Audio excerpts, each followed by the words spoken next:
Hello everyone. आज की video थोड़ी सी अलग है बाकी सारी वीडियोस से।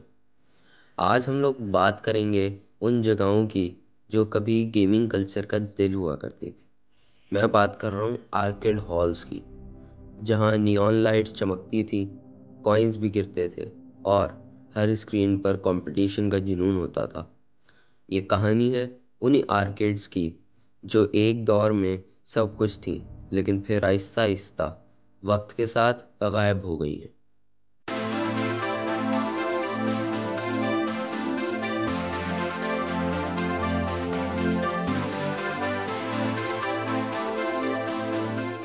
जब वीडियो गेम्स का आइडिया नया था, तब लोग कॉइन ऑपरेटेड मशीन्स पर गेम्स खेला करते थे।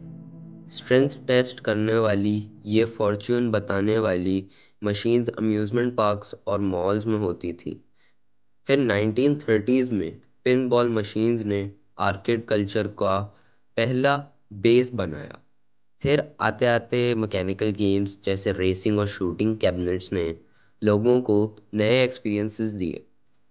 इस सब के बाद 1970s में एक नई टेक्नोलॉजी ने सब कुछ बदल दिया, वीडियो आर्केड गेम्स।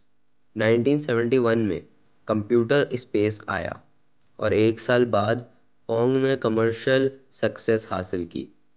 ये वही वक्त था जब वीडियो आर्केड्स का असली दौर शुरू हुआ। 1978 से 1984 तक आर्केड इंडस्ट्री अपनी गोल्डन एज में थी। स्पेस इन्वेडर्स ने क्रेज शुरू किया और पैकमैन ने सबको एक साथ जोड़ दिया। मॉल्स, स्टोर्स और एयरपोर्ट्स तक में आर्केड्स हर जगह थी। हर प्लेयर के लिए ये जगह एक बैटलफील्ड थी, जहां हाई स्कोर्स इज्जत बन जाते थे। लेकिन ये वही चीज़ है कि जहाँ पे किसी चीज़ का राइज होता है, वहीं पर ही उस चीज़ का फॉल होना भी ज़रूरी है। और यही हुआ 1980s के आखिर तक। मार्केट इतना भर गया कि हर जगह नए मशीन्स थे, लेकिन ऑडियंस कम हो गई।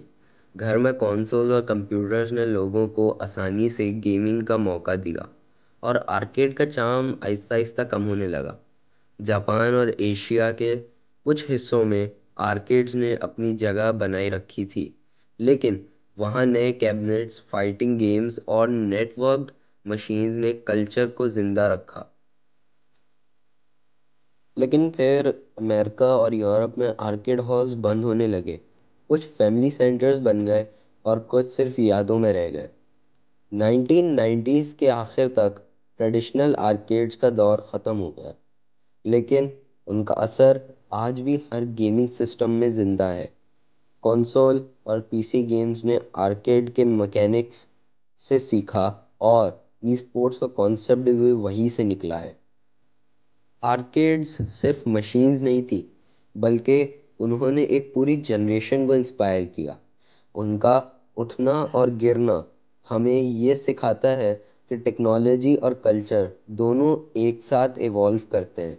अब उन आर्केड मशीन्स की वो आवाज़ें तो नहीं रही, लेकिन बस फ़र्क इतना है कि हमें वही आवाज़ें अब कंट्रोलर्स और हर स्क्रीन और हर एक गेम के अंदर से निकलती हुई सुनाई देती हैं। लेकिन जब उस वक्त घरों में कंसोल गेम्स जैसे निंटेंडो एंटरटेनमेंट सिस्टम और सेगा जेनेसिस आने लगे, लोग समझने लगे कि अब गेमिंग घर के अंदर भी हो सकती है। अब कॉइन्स डालने की ज़रूरत नहीं थी और लोग लंबी कहानियों वाले गेम्स खेलने लगे। आर्केड के शॉर्ट फास्ट पेस्ड गेम्स के मुकाबले में ये गेम्स गहरी स्टोरीज और मिशंस के साथ आए। ये वो पल था जब गेमिंग अपने पहले बड़े ट्रांसफॉर्मेशन से गुजरी। लेकिन इस दौर में भी कुछ गेम्स ने आर्केड कल्चर को जिंदा रखा।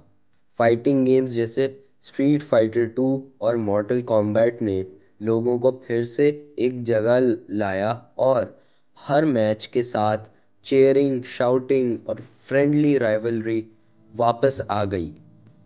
ये वो मोमेंट था जब आर्किड हॉल्स ने दोबारा सांस ली, लेकिन अब कंपटीशन ज़्यादा था। घर के कंसोल्स और पीसी गेम्स हर दिन बेहतर हो रहे थे। 1990s के मिड तक 3D टेक्नोलॉजी ने गेमिंग को एक नया लेवल दे दिया था। वर्चुआ फाइटर और टेकन जैसी गेम्स ने आर्केड को मॉडर्न बना दिया, लेकिन इन मशीन्स की कॉस्ट बहुत बढ़ गई। ऑपरेटर्स के लिए मेंटेनेंस मुश्किल होने लगी। दूसरी तरफ घर के सिस्टम्स भी 3D ग्राफिक्स दिखाने लगे थे। अब प्लेयर्स के पास चॉइस थी, या तो घर बैठे खेलो या फिर कॉइन्स लेकर आर्केड जाओ।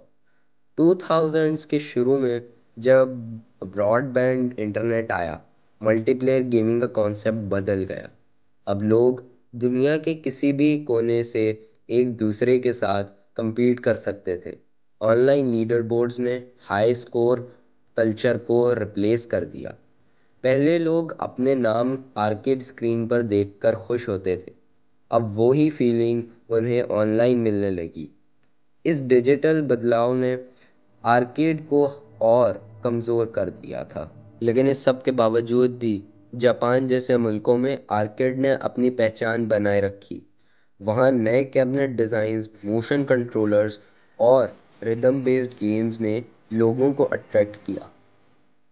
आर्केड का कॉन्सेप्ट सिर्फ गेमिंग तक लिमिटेड नहीं रहा, उसने डिज़ाइन और साइकोलॉजी दोनों को इन्फ्लुएंस किया। इंसर्ट कॉइन टू कंटिन्यू जैसे आइडियाज़ ने मॉडर्न माइक्रो ट्रांजैक्शंस और पे टू प्ले मॉडल्स का बेस रखा। हर शॉर्ट बर्स्ट रिवॉर्ड सिस्टम, हर गेम ओवर स्क्रीन, सब कुछ आर्केड रूट्स से निकला है। डेवलपर्स ने सीखा कि प्लेयर्स को मोटिवेट कैसे करना है और उन्हें डोपामाइन लूप में कैसे रखना है। आर्केड्स ने गेमिंग के विजुअल्स और ऑडियो लैंग्वेज को भी डिफाइन किया। उनकी छोटी स्क्रीन्स, लिमिटेड पिक्सेल्स और कैची साउंड ट्रैक्स ने क्रिएटिविटी को पुश किया। हर टोन, हर 8 बिट मेलोडी आज भी नॉस्टैल्जिया जगाती है।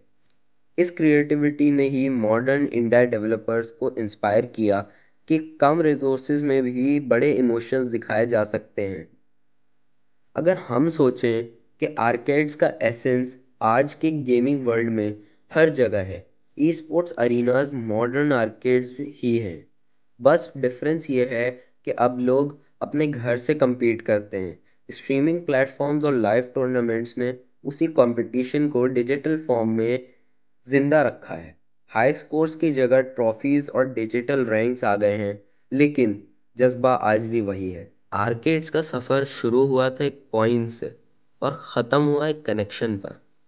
एक ऐसी डिजिटल दुनिया जहां आर्केड की धड़कन अब भी चलती है, बस उसकी जो फॉर्म है या सूरत है वो बदल चुकी है। आज की आप लोगों को ये स्टोरी सुन के, ये पूरी डॉक्यूमेंट्री देख के आप लोगों को कई सारों की अपनी मेमोरीज, पुरानी मेमोरीज भी जिंदा हुई होंगी। और मैं चाहता हूँ कि आप लोग मुझे कमेंट्स में बताएं कि अगली मैं डॉक्यूमेंट्री और कौन सी गेमिंग रिलेटेड टॉपिक पर बनाऊँ। वो कमेंट्स में ज़रूर मुझे बता देना। वीडियो अच्छी लगी है तो वीडियो को लाइक ज़रूर करना, चैनल को सब्सक्राइब ज़रूर करना। एपेक्स को दीजिए इजाज़त। खुदा हाफिज़।